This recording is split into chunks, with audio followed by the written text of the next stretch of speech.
Picture this. You're standing on the surface of the earth right now, and something invisible is pulling you down toward the ground with relentless, unwavering force. You can't see it, you can't smell it, you can't taste it. And yet, every single second of your life, from the moment you were born to the moment you'll take your last breath, this force has been holding you in place. We call it gravity. And here's the strange part.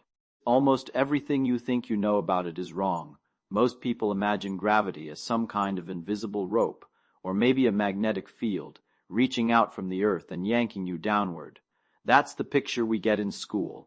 Apples fall, planets orbit, the moon circles the earth because gravity tugs on it. Simple, clean, wrong. Because if you had asked Richard Feynman, one of the greatest physicists who ever lived, what gravity really is, he would have looked at you with those mischievous eyes and told you something that sounds almost impossible. Gravity isn't a force at all. Mass doesn't pull on anything. Instead, mass bends the very fabric of space and time, and what we feel as gravity is just objects falling through that bent geometry. And tonight, we're going to unpack that idea so completely, so carefully, that by the end of this video, you will never look at a falling apple, a planet, or even the chair you're sitting in the same way again.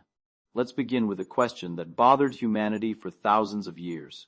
Why do things fall? The ancient Greeks had an answer.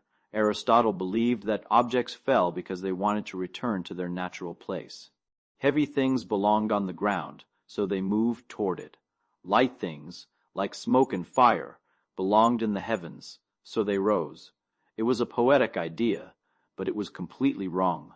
For nearly 2,000 years, nobody seriously challenged it. Then came a man named Galileo Galilei, who, according to legend, climbed to the top of the Leaning Tower of Pisa and dropped 2 balls of different weights. Aristotle had said the heavier one should fall faster, but Galileo watched as they hit the ground at exactly the same moment.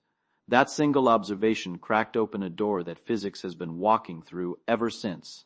Because if a feather and a cannonball fall at the same rate, ignoring air resistance, then gravity must not care about how heavy you are. It cares about something else entirely. Enter Isaac Newton. In 1687, Newton published a book that would reshape humanity's understanding of the cosmos. In it, he described gravity as a universal force. Every object with mass, he said, pulls on every other object with mass. The earth pulls the moon. The sun pulls the earth. You pull on the person sitting next to you, though so weakly that you'd never notice. Newton gave us a formula, a clean mathematical equation that could predict the motion of planets with breathtaking precision. For more than 200 years, his theory ruled the universe. Astronomers used it to discover new planets. Engineers used it to build bridges and cannons. It worked. It worked beautifully. But there was a problem, a quiet, nagging problem that Newton himself was deeply uncomfortable with.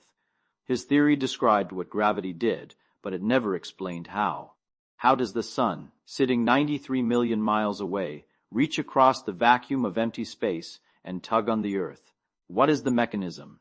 Newton famously refused to speculate. He wrote, "I frame no hypotheses." In other words, I don't know. It just does. And there it sat, this beautiful, accurate, completely mysterious theory for over 2 centuries. Until a young patent clerk in Switzerland, working in his spare time between examining inventions, began to ask uncomfortable questions. His name was Albert Einstein. Einstein had already shaken physics to its foundations in 1905 with his special theory of relativity. He had shown that time itself was not absolute, that it could stretch and shrink depending on how fast you were moving. But there was a piece missing. Special relativity dealt with objects moving at constant speeds in straight lines. It said nothing about acceleration, and it said nothing about gravity. Einstein knew the two were connected. He just didn't know how. Then one day, sitting in his office in Bern, he had what he later called the happiest thought of his life. It was a thought experiment, the kind of mental adventure that costs nothing and changes everything. He imagined a man falling from a roof, and he realized something profound. While that man is falling, he doesn't feel his own weight. If he reached into his pocket and pulled out a coin and let go of it, the coin would float right next to him, because both he and the coin are falling at the same rate. In that moment of free fall, gravity has vanished for him. It is, for all intents and purposes, as if you were drifting through empty space with no gravity at all. Now flip the thought experiment around. Imagine you are inside a sealed elevator, somewhere out in deep space, far from any planet or star. There is no gravity. You are floating. Then suddenly, the elevator starts accelerating upward. The floor presses against your feet. If you drop a coin, it falls to the floor. From your perspective, inside that sealed box with no windows, there is no way to tell whether you are being pulled down by gravity or pushed up by acceleration. The two situations are indistinguishable. Einstein called this the equivalence principle, and it was the seed from which the entire theory of general relativity would grow. Because if gravity and acceleration are truly the same thing, then gravity cannot be a force in the ordinary sense. It must be something else, something woven into the very structure of reality itself. Here's where things get strange. Einstein realized that space and time are not separate, empty backdrops against which events happen. They are connected, linked, fused into a single four-dimensional fabric that he called spacetime. And this fabric, this stage on which the entire universe plays out, is not rigid. It is flexible. It can stretch. It can curve. It can bend. And what bends it, what warps it into hills and valleys, is mass and energy.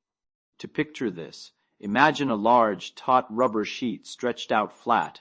Now place a bowling ball in the middle. The sheet sags.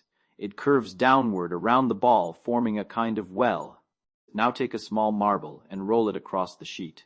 If you roll it far from the bowling ball, it travels in a straight line. But if you roll it near the bowling ball, it curves. It spirals inward, drawn toward the heavier object, not because the bowling ball is pulling on it, but because the marble is simply following the curved geometry of the sheet. That, in essence, is what Einstein discovered. The sun doesn't pull on the earth. The sun bends the space-time around it, and the earth, like that marble, simply follows the straightest possible path through that curved geometry. We call this path an orbit. We call the experience of being inside it gravity. Now, the rubber sheet analogy is useful, but it has a flaw. It only shows space being curved, and it cheats by using actual gravity to make the sheet sag.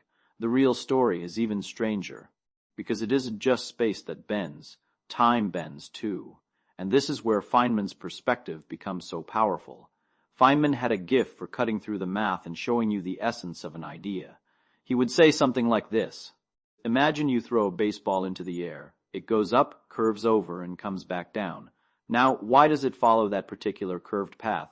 Newton would say, because gravity pulls on it. But Einstein, and Feynman explaining Einstein, would say something far more elegant. The baseball follows that path because, in the four-dimensional geometry of space-time, it is actually traveling in a straight line. The curve you see is an illusion created by the fact that time near the Earth runs slightly slower than time farther away. The baseball, seeking the path of greatest aging, the path along which the most time passes for it, naturally bends toward regions where time flows more slowly, and those regions are exactly the regions near massive objects. Let that sink in for a moment. Things don't fall because something pulls them down. Things fall because time runs slower near the ground than it does near your head. Right now, the clock on your wrist is ticking ever so slightly slower than a clock on top of a mountain. The difference is unimaginably small, billionths of a second over a lifetime, but it is real. It has been measured, and it is the reason you are sitting in your chair instead of floating away. Your feet are aging slightly slower than your head. And gravity, that mysterious force we've been chasing for centuries, is nothing more than matter taking the path through space-time where it ages the most. If this sounds outrageous, consider that we use this knowledge every single day. The GPS satellites orbiting your phone right now are about 20,000 kilometers above the Earth. Up there, gravity is weaker, which means time runs faster. The clocks on those satellites tick about 38 microseconds per day faster than clocks on the ground. That sounds trivial, but if engineers didn't correct for it, your GPS would be off by about 10 kilometers within a single day. The map on your phone, the route to your friend's house, the precise location of every Uber and every delivery truck on Earth, all of it depends on engineers taking Einstein's theory of curved space-time seriously. Every time you use a navigation app, you are running a real-time experiment that confirms general relativity. The man dropped from a roof 100 years ago turned out to be right. But here's the question that still gnaws at us. Why does mass bend spacetime in the first place? What is it about a planet, a star, a single atom, that warps the geometry of the universe around it? This is where even Einstein had to stop and admit something humbling. His theory describes how mass curves space-time. It does not explain why. The equations are beautiful. They predict everything from the bending of starlight around the sun to the existence of black holes to the ripples we now detect as gravitational waves, but they do not tell us the underlying mechanism. And this is where Feynman comes back into the story, because Feynman had a deep, almost spiritual respect for the limits of human knowledge. He once said that nobody really understands quantum mechanics, and the same could be said of gravity at its deepest level. We can describe it, we can predict it. But to ask why mass-curved space-time is a little like asking why the universe has the laws it has at all. At some point, you hit bedrock. You hit the foundation. And you have to simply say, this is how nature works. That said, modern physics has been chipping away at the question. One leading idea is that mass and energy curve space-time because space-time itself is made of something more fundamental. Some physicists believe that space-time emerges from a deeper layer of reality, perhaps a network of quantum bits of information, perhaps tiny vibrating strings, perhaps loops of pure geometry knotted together at scales 1 trillion times smaller than a proton. In these theories, what we call mass is really a kind of concentration of energy, and energy is a kind of activity in the fabric, and that activity reshapes the fabric the way a knot reshapes a piece of rope. If these ideas turn out to be right, then gravity is not a fundamental force at all. It is an emergent phenomenon, a consequence of the way information is organized at the smallest possible scale. But none of this has been proven. We are still, in many ways, in the same position Newton was in, holding a beautiful equation and wondering what hides behind it. Let's return to something concrete, something you can almost see. Consider a black hole. A black hole is what happens when so much mass gets crushed into so small a region that the curvature of space-time becomes infinite, at least in the mathematics. Around a black hole, the dent in the rubber sheet becomes a bottomless funnel. Time slows down so dramatically that, from the outside, anything falling in appears to freeze at the edge, dimming and reddening as it goes. From the perspective of the falling object, however, time continues normally, and it crosses the boundary, called the event horizon, without noticing anything special. But once inside, the curvature becomes so extreme that all paths through space-time, every possible future, lead toward the center. Not because something is pulling, but because the geometry has been twisted so violently that the future itself points inward. To leave a black hole, you would have to travel backward in time. And as far as we know, that is not allowed by the laws of physics. Black holes are not cosmic vacuum cleaners. They are regions where the curvature of reality has become so steep that the concept of escape no longer makes sense. And yet, even black holes obey the rules Einstein wrote down on a chalkboard in 1915. In 2015, scientists detected gravitational waves for the first time, ripples in space-time caused by 2 black holes colliding more than 1 billion light-years away. When those black holes spiraled into each other, they shook the fabric of the universe, and that shaking traveled across the cosmos at the speed of light, eventually reaching a detector on Earth and stretching it by less than the width of a proton. Think about that. We built a machine sensitive enough to feel the curvature of space-time wobble, and we used it to confirm that 2 invisible monsters had danced their final dance across the void. Einstein predicted this a century earlier, working only with mathematics and imagination. He never lived to see it. But his vision of mass-bending space and time turned out to be so accurate that we can now hear, in a sense, the heartbeat of the universe itself. So what does all this mean for you sitting wherever you are right now, reading or listening to this? It means that the floor beneath your feet is not pushing you up because of some mysterious force. The Earth, all of its 6 trillion kilograms of rock and iron and water, has bent the space-time around it into a steep well. You, in your natural state, want to travel along the straightest path through that well, which is to fall toward the center. The only reason you don't is that the ground is in the way. The atoms in the floor are electromagnetically resisting the atoms in your feet, holding you up against the curvature of space-time. The sensation you call weight is not gravity pulling you down. It is the floor pushing you up, preventing you from following your natural geodesic. If the ground vanished, you would not fall in the dramatic Newtonian sense. You would simply continue along your natural path, weightless, free, until something else got in the way. Astronauts on the International Space Station are not in zero gravity. They are in constant freefall, perpetually following the curve of spacetime around the Earth, perpetually missing the ground because they are moving sideways fast enough to keep falling around the planet instead of into it. That, too, is what gravity is, not a tug, a geometry. And here's the final twist, the part that Feynman loved most. The universe doesn't care whether we understand it. It does not adjust itself to our intuitions.